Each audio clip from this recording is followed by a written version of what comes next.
Understanding copy data, a simple guide for English learners. Hello, everyone. Welcome to our English learning channel.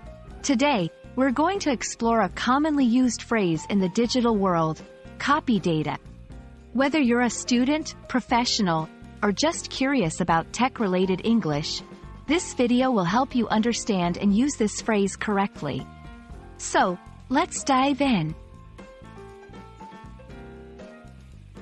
Copy data refers to the action of making an exact replica of information from one location to another. This can be done within the same device or between different devices. It's like taking a photocopy of a document. You create a duplicate without altering the original.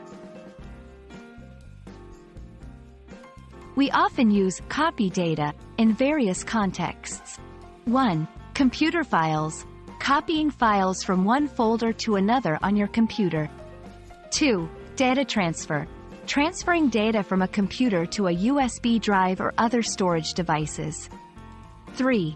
Online work. Copying text or images from a website for use in a document or presentation.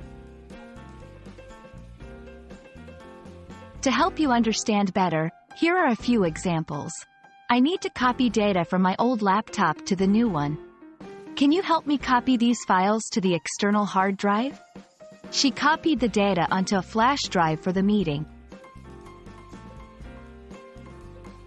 Be careful not to confuse copy data with cut data. When you copy, the original data remains unchanged. But when you cut, the original data is removed after pasting it elsewhere. I hope this video clarifies what copy data means and how to use it correctly. Remember, understanding such phrases is key to improving your technical English skills. If you found this video helpful, please give it a thumbs up and subscribe for more content. Happy learning, and see you in the next video.